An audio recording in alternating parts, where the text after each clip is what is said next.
Hello friends, स्वागत है आप सबको आपके अपने यूट्यूब चैनल आर्ट एजुकेशन में। आप सबने जो हिस्ट्री का हम लोग इंट्रोडक्शन पढ़े थे उसको मतलब भर भर के आप सबने प्यार दिया, बहुत इसके लिए धन्यवाद आप सबका। और आप सब जो पार्ट 2 की मांग किए थे, इस पार्ट 2 में हम लोग देखिए कितना बढ़िया फर्स्ट वीडियो का लिंक हम आपको डिस्क्रिप्शन में दे देंगे, उसको देख लीजिएगा। वहां पे आपको इतिहास का बहुत बेहतर इंट्रोडक्शन दिया गया है। आज के क्लास में हम लोग पढ़ने वाले हैं जो हिस्ट्री का फर्स्ट चैप्टर है, हड़प्पा सभ्यता। इस हड़प्पा सभ्यता को हम लोग अध्ययन करने वाले हैं, देखिएगा ईंट बनके तथा अस्थिया, इसको हम लोग बेहतर तरीके से पढ़ने वाले हैं। तो आइए शुरू करते हैं बिना देर किए। और जो भी बच्चे एकदम जीरो से कुछ नहीं जानते हैं उनके लिए क्लासेज होगी। एनसीईआरटी के एक एक टॉपिक को लाइन बाय लाइन लिखकर आपके सामने एक्सप्लेन किया गया है, ताकि आपके बोर्ड एग्जाम में भी एक क्वेश्चन छूटे और इसके साथ साथ आने वाले जो कॉम्पिटिटिव की तैयारी करते हैं वहां भी आपके लिए ज्यादा इंपॉर्टेंट हो। तो चलिए शुरू करते हैं बिना देर किए और बढ़िए। सबसे पहले हम शुरू करते हैं यहीं पे, आप यह ध्यान लाइएगा। सबसे पहले समझिए ईंट बनके तथा अस्थिया में यह पूरा तत्व क्या है। पूरा तत्व लिख दिया गया है, ऐसे जानिएगा पूरा तत्व क्या है। पूरा तत्व गौर से समझेंगे, आपको क्लास में याद करा के भेजेंगे हम। और ये पूरा तत्व क्या है, एग्जाम में 2 नंबर का क्वेश्चन पूछा जाता है बिहार बोर्ड में, और ये बहुत इंपॉर्टेंट क्वेश्चन बन जाता है आपके लिए। समझ में आ रहा है ना? ध्यान से समझिए। पूरा तत्व 2 शब्दों से मिलकर बने, ऐसा ध्यान रखिए, पूरा प्लस तत्व। पूरा मतलब समझिए पुराना, तत्व मतलब तत्व होता है पदार्थ। यानी इसमें क्या कहा गया, पूरा तत्व क्या था कि पृथ्वी के अंदर छिपी हुई वस्तुओं की खुदाई करके उस समय के लोगों के भौतिक जीवन का पता लगाना पूरा तत्व कहलाता है। समझ में आया?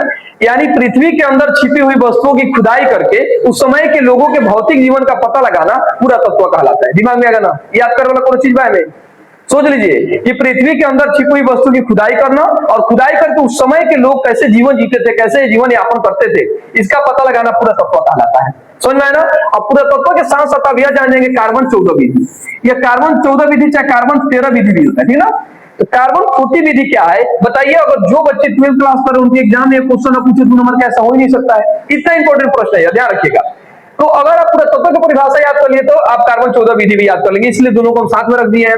पूरा तत्व समझ के पृथ्वी के अंदर छिपी हुई वस्तुओं की खुदाई कर उस समय के लोगों के भौतिक जीवन का पता लगाना पूरा तत्व कहलाता है। लेकिन कार्बन 14 विधि क्या है?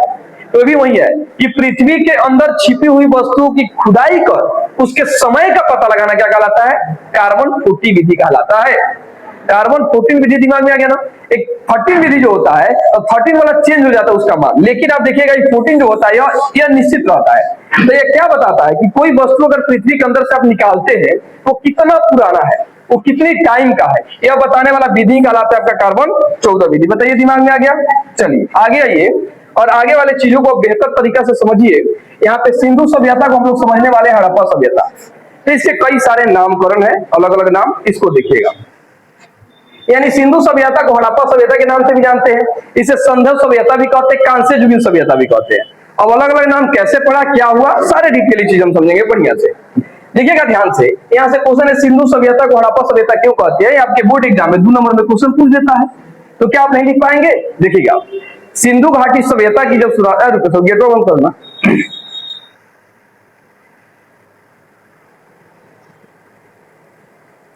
ना पहले अंदर लोगों तो इमेज में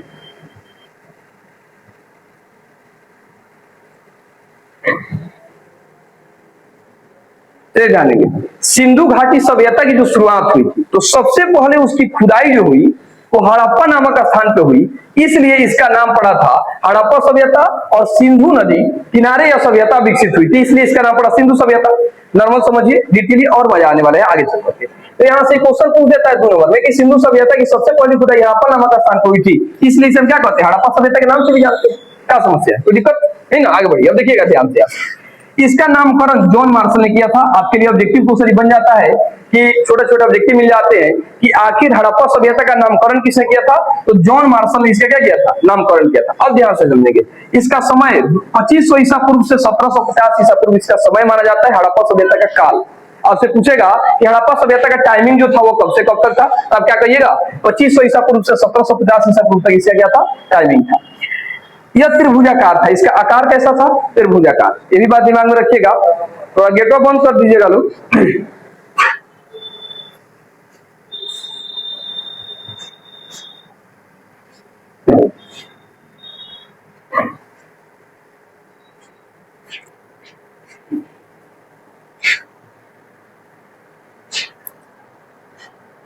बंद कर दीजिए। चलिए यहां से पूछा जाए आपकी कि हड़प्पा सभ्यता का जो आकार कैसा है, तो त्रिभुजाकार है। ये सब ऑब्जेक्टिव क्वेश्चन मिल जाते हैं आपको। देखिएगा, यह विश्व की सबसे पहली शहरी सभ्यता थी, जो बहुत बड़ी सभ्यता थी। ये भी बात आप दिमाग में रखिएगा कि हड़प्पा सभ्यता जो थी वह सबसे पहली भारत की प्रथम सभ्यता थी, नगरीय सभ्यता थी, शहरी सभ्यता, और यह सबसे बड़ी सभ्यता थी।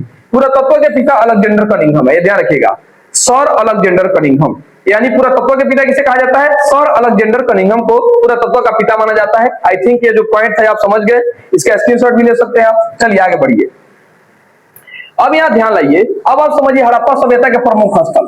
जब हड़प्पा सभ्यता की खुदाई हुई, अब यहाँ से स्थल से देखेंगे कोई सा स्थल का खुदाई किसने किया, सबसे पहले कौन सा स्थल मिला था।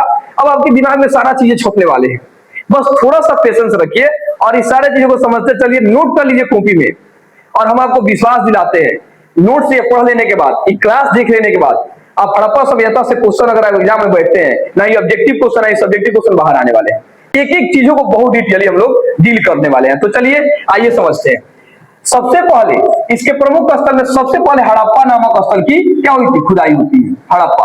अब इसको समझिए बढ़िया से, ध्यान दीजिएगा।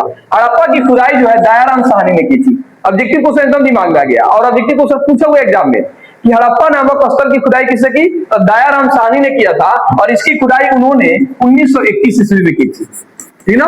तो सबसे पहले पूछा जाएगा कि हड़प्पा सभ्यता में सबसे पहले किस स्थल की खुदाई हुई, तो कहिएगा हड़प्पा नामक स्थल की। और हड़प्पा नामक स्थल की खुदाई कब हुई थी? 1921 में हुई थी। किसने किया था? दयाराम साहनी ने किया था। इतना दिमाग में आ गया। यह रावी नदी के तट पे स्थित है, यानी हड़प्पा नामक जो स्थल है किस नदी के तट पे है? रावी नदी के तट पे स्थित है। आई समझ में ना भाई, रावी नदी के तट पे स्थित है, और यह पाकिस्तान के मांटोगोमरी जिले में है, मांटोगोमरी जिले में। तो यहां से 2-3 क्वेश्चन ऑब्जेक्टिव जो रहेगा सारा पॉइंट लिख दिया यहाँ पे कि हड़प्पा सभ्यता की खुदाई किसने की? दयाराम साहनी ने। हड़प्पा की खुदाई कब हुई थी? 1921 में। हड़प्पा जो अभी है वर्तमान में किस नदी के किनारे है? रावी नदी के किनारे है। हड़प्पा वर्तमान में कहाँ है? पाकिस्तान में। पाकिस्तान में किस जिला के पास है? मांटोगोमरी जिला के पास स्थित है। क्लियर हो गया। अब देखेंगे यहां से निम्न वस्तुएं मिली, यानी यहां से भी क्वेश्चन आता है कि हड़प्पा सभ्यता से कौन कौन सी वस्तुएं मिली थी खुदाई करके। तो देखिए क्या मिला था? कुम्हार का चाक मिला था, कुम्हार जो नचाते वाला। श्रमिक आवास, श्रमिक आवास मतलब श्रमिक आवास, यानी जहां मजदूर रहते थे वैसा घर भी मिला था वहां पे खुदाई करके। मातृ देवी की मूर्ति, यानी वो लोग मातृ सतात्मक समाज था उन सबका। हड़प्पा सभ्यता जो थी उसका समाज जो था वह मातृ सतात्मक था, यानी माता का धन, यानी माता को मानने वाला। जैसे हम लोग अभी समाज क्या है? पितृ सतात्मक है, इस तरह क्या था? मातृ सतात्मक था, है ना। अब देखेंगे लकड़ी की ओखली मिला था, जैसे टूटा जाता था धान वगैरह, वैसे लकड़ी का ताबूत। ताबूत कहने का मतलब है जिसमें लाश को रखा जाता है बॉक्स की तरह बंद करके, उसी को ताबूत कहा जाता था ना। तो वहां से लकड़ी का ताबूत भी मिला था। अब समझिएगा आर्च कब्रस्तान, वहां से कब्रस्तान भी मिला था, यानी उस समय भी लाश को उत्तर दक्षिण दिशा में करके दफनाया जाता था, जैसे आजकल दफनाया जाता है, तो उस समय भी ऐसे ही हुआ था, है ना। तो वहां से RS-47 कब्रस्तान मिला था, हाथी का कपाल भी मिला था, और स्वास्तिक चिन्ह भी मिला था। यानी समझिए वो लोग पूजा पाठ में भी ध्यान रखते थे, और स्वास्तिक का चिन्ह भी उन लोगों को मिला था। अब समझेंगे यहां से बहुत प्यारा सा क्वेश्चन 2 नंबर में पूछ देता है कि यह CR-37 क्या है। CR-37 एक प्रकार का कब्रस्तान है, और यह कब्रस्तान हड़प्पा सभ्यता की खुदाई के समय में ही मिला था। तो देखिए क्या लिखा गया उत्तर में कि हड़प्पा नगर के दक्षिण दिशा में सिंधु सभ्यता के काल में कब्रस्तान मिला, जिसे वैज्ञानिकों ने CR-37 कहा। नॉर्मल बात आप याद रखेंगे, आपसे पूछा जाए CR-37 क्या है, बिहार बोर्ड में 2 नंबर में क्वेश्चन पूछा जाता है CR-37, और बहुत इंपॉर्टेंट प्रश्न आपके लिए बन जाता है, VVI क्वेश्चन बन जाता है। यह CR-37 आप दिमाग में रखिएगा। यानी सिंधु सभ्यता में हड़प्पा की जब खुदाई थी, हड़प्पा में सिंधु सभ्यता के काल में हड़प्पा नामक स्थान पे एक कब्रस्तान मिला, जिसे CR-37 कहते हैं। प्रारंभ में इसकी खुदाई 1937 में उसकी खुदाई माघी स्वरूप वत्स ने किया था, बल्कि बाद में चल करके इसकी खुदाई 1946 में हिलर ने किया था। तो ध्यान रखिएगा ये बात। ऑब्जेक्टिव को सब पूछता है कि जो CR-37 है क्या है? एक कब्रस्तान है, और यह कब्रस्तान कब मिला था, कहां मिला था? हड़प्पा में मिला था। इसकी खुदाई किसने की थी? तो हिलर ने किया था 1946 में। लेकिन प्रारंभ किसने किया था? शुरू में 1937 में माघी स्वरूपोत्स ने किया था, लेकिन डिटेयली नहीं कर पाए, उसको क्लियरली नहीं बता पाए। फुली बताने का काम किया था हिलर ने, इसलिए सारा हिलर को जाता है। इतना क्लियर हो गया। चलिए अब आगे देखिएगा। एक नंबर स्थल समझ गए आप। चलिए अब दूसरा स्थल समझिए, मोहनजोदड़ो। बताइए मोहनजोदड़ो बड़ा नाम है, इतना चीज अब यहाँ पर दिमाग में रखिए कि मोहनजोदड़ो जो है जितना सारा स्थल खोजा गया उस समय बड़ा नाम है, मोहनजोदड़ो सबसे बड़ा है। अब इतना बड़ा क्या है बता रहे हैं, अब यहाँ से ये सोचिएगा हड़प्पा सभ्यता में जो भी बड़ा पूछा जाए कि सबसे बड़ा स्नानागार मोहनजोदड़ो, सबसे विशाला अन्नागार मोहनजोदड़ो, एकदम लगा देना आंख मुंह करके, सबसे बड़ा मोहनजोदड़ो, जो भी बड़ा पूछे अगर सब मोहनजोदड़ो में लगा दीजिएगा। चलिए तो 2 नंबर स्थल खोजा गया मोहनजोदड़ो, यानी सबसे पहले हड़प्पा की खुदाई हुई 1921 में, दयाराम साहनी द्वारा इसकी खुदाई की गई थी। अब दूसरा स्थल जो मिला जिसका नाम था मोहनजोदड़ो, इसको देखिएगा। मोहनजोदड़ो की खुदाई आर.डी. बनर्जी ने किया था, इसके साल भर बाद 1922 में। 1922 में किसे किया था? आर.डी. बनर्जी। आर.डी. बनर्जी का पूरा नाम था राघव दास बनर्जी। ऑब्जेक्टिव क्वेश्चन तैयार है एग्जाम के लिए कि मोहनजोदड़ो की खुदाई किससे किया था? तो आर.डी. बनर्जी, राघव दास बनर्जी ने। मोहनजोदड़ो की खुदाई कब हुई? तो कब हुई थी? 1922 में। इतना क्लियर हो गया? यह सिंधु नदी के तट पर अवस्थित है। कहां है? सिंधु नदी के तट पे। गौर कीजिएगा, हड़प्पा जो है वह रावी नदी के तट पे है, मोहनजोदड़ो जो है वो सिंधु नदी के तट पे है ना। अब समझिएगा, यह वर्तमान में पाकिस्तान के लारकाना जिले में है, ये भी बात दिमाग में रखिएगा। मोहनजोदड़ो कहां है? पाकिस्तान में। एक चीज और ध्यान रखिए, हड़प्पा सभ्यता में अधिकांश जो स्थल एवरा है वो सब कहां चला गया? पाकिस्तान में। अधिकांश स्थल पाकिस्तान में, कुछ है भारत के कुछ हिस्सों में जैसे गुजरात में, राजस्थान में है, लेकिन अधिकांश स्थल कहां है? पाकिस्तान में देखने को आपको मिलेगा। तो समझ गए आप, यह वर्तमान में पाकिस्तान के लारकाना जिले में स्थित है। अब समझिए, यह सिंधु सभ्यता का सबसे बड़ा शहर है। बता दिए ना कि सबसे बड़ा शहर कौन सा है सिंधु सभ्यता का? मोहनजोदड़ो। अब समझिएगा, मोहनजोदड़ो सिंधी भाषा का शब्द है जिसका शाब्दिक अर्थ होता है मृतकों का टीला। एक एकदम इंपॉर्टेंट पॉइंट है और ये क्वेश्चन बार बार एग्जाम में पूछा जाता है कि सिंधु मतलब जो मोहनजोदड़ो है, मोहनजोदड़ो किस भाषा का शब्द है? सिंधी भाषा का शब्द है जिसका शाब्दिक अर्थ क्या होता है? मृतकों का टीला। ऑब्जेक्टिव क्वेश्चन पूछेगा कि मृतकों का टीला किसका अर्थ होता है? मोहनजोदड़ो का। तो मोहनजोदड़ो का शाब्दिक अर्थ क्या होता है? मृतकों का टीला। मोहनजोदड़ो जो है किस भाषा का शब्द है? सिंधी भाषा का शब्द है। क्लियर हो गया ना। अब आगे समझेंगे कि यहाँ से कौन कौन सी वस्तुएं आपको मिली थी, समझ में आ रहा है ना। ध्यान से समझते चलिएगा, बहुत मजा आने वाले हैं आपको एक एक चीजों में, और एक एक पॉइंट को कितना बढ़िया से डील किया गया है, आप बस आनंद उठाते चलिए। अब चलिए यहाँ देखेंगे मोहनजोदड़ो से क्या क्या मिला था। घर में कुआं, विशाल स्नानागार, विशाल अन्नागार, सूती वस्त्र मिला था, कांसे की नर्तकी की मूर्ति मिली थी और तांबे का ढेर मिला था। ये सारा ऑब्जेक्टिव क्वेश्चन भी एग्जाम में पूछा जाता है, पूछ देगा कि विशाल अन्नागार कहाँ है? तो मोहनजोदड़ो। विशाल स्नानागार कहाँ है? मोहनजोदड़ो। सूती वस्त्र कहाँ से मिला था? मोहनजोदड़ो। ये पूछता है, वाला पॉइंट को पूछता है कि कांसे की मूर्ति है, डांस करती हुई नर्तकी की मूर्ति कहाँ मिली थी? मोहनजोदड़ो। तांबे का ढेर भी कहाँ से मिला था? मोहनजोदड़ो से मिला था। आई थिंक आप दूसरा स्थल समझ गए होंगे। अब चलिए तीसरे स्थल की तरफ बढ़ते हैं, और तीसरा स्थल की तरफ अपना ध्यान लाइए, क्या है? रोपड़। अरे चौथा दे दिया, रोपड़। चलिए यहां समझेंगे। इसकी खुदाई 1953 ईस्वी में यगदत्त शर्मा ने की थी। रोपड़ जो है, इस रोपड़ की खुदाई किसने किया था? यगदत्त शर्मा। तो अब किए थे 1953 ईस्वी में इसकी खुदाई हुई। क्लियर हुआ? यह पंजाब में सतलज नदी के किनारे है। कहां है? सतलज नदी के किनारे स्थित है। ऑब्जेक्टिव क्वेश्चन पूछा जाएगा कि रोपड़ कहां है? तो पाकिस्तान में है, सॉरी पंजाब में है। किस नदी के किनारे? सतलज नदी के किनारे। इसकी खुदाई कब हुई थी? 1953 में। किसने किया था? यगदत्त शर्मा ने किया था। अब देखेंगे, यह मानव के साथ साथ पालतू पशु कुत्ते का भी शव मिला है, यानी सबसे पहले पाला गया पशु कुत्ता ही था। तो ऐसा यहाँ देखा गया कि मानव का भी शव मिला है, उसके साथ साथ कुत्ता का भी शव मिला है। यहाँ देखेंगे, नोट में याद रखेंगे, ऐसे ही शव नौपाषाण काल में बुर्ज में मिला था। ठीक ना, जैसे नौपाषाण काल जो पढ़े थे तो बताया जा रहा है, शाही जैसे यहाँ पर शव मिला था, ठीक उसी प्रकार देखा गया कि नौपाषाण काल में जाकर के आपको बुर्ज में शाही क्या मिला था? आपके 100 देखने को मिला था। आई थिंक आप रोपड़ समझ गए होंगे। चलिए अब अगला स्थल समझिए। अगला स्थल आपके सामने है बनावली। यह इंपॉर्टेंट आपके पॉइंट को लेकर के एग्जाम के पॉइंट ऑफ व्यू से समझिएगा। इसकी खुदाई रविंद्र सिंह ने की थी। इसे क्या था? रविंद्र सिंह। ऑब्जेक्टिव क्वेश्चन एकदम ध्यान में रखते चलिएगा, एक एक पॉइंट को दिमाग में रखते चलिए। रविंद्र सिंह ने किया था। यह हरियाणा के पास रंगोई नदी के तट पर अवस्थित है। बनावली के बारे में एकदम ध्यान रखिएगा। बनावली जो है यह हरियाणा में है, इस नदी के पास रंगोई तट के पास अवस्थित है। यहाँ की सड़कें टेढ़ी मेढ़ी थी, यानी यहाँ की सड़कें देखा जाता है टेढ़ी मेढ़ी थी, बल्कि हड़प्पा सभ्यता की सड़कें एक दूसरे को समकोण पे काटती थी, पूरे 90 डिग्री पे, और पूरा पश्चिम दिशा में हुआ करती थी। लेकिन देखा गया यह कि बनावली जो है यहाँ की सड़कें जो थी टेढ़ी मेढ़ी थी। दूसरी बात, यहाँ जल निकासी की कोई अच्छी व्यवस्था भी नहीं थी। बनावली जो था एक कुछ स्थल माना गया, ज्यादा कुछ यहाँ पे व्यवस्था नहीं थी। आप देख रहे हैं कि सड़कें जो क्या थी टेढ़ी मेढ़ी थी। दूसरी बात आप यह देखें कि यहाँ जल निकासी का भी कोई अच्छी व्यवस्था नहीं थी। चलिए आगे समझिए।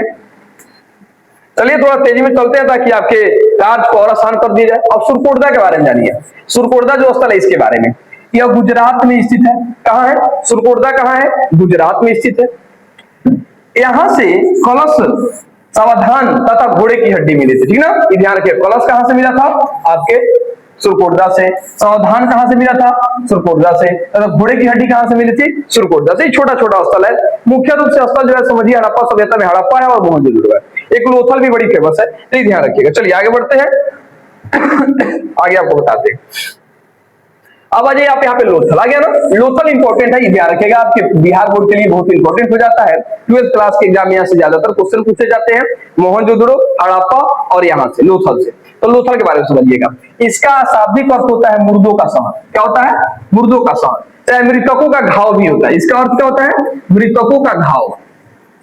मृतकों का घाव, कंफ्यूज मत होइएगा। मृतकों का टीला जो है वह मोहनजोदड़ो का अर्थ होता है।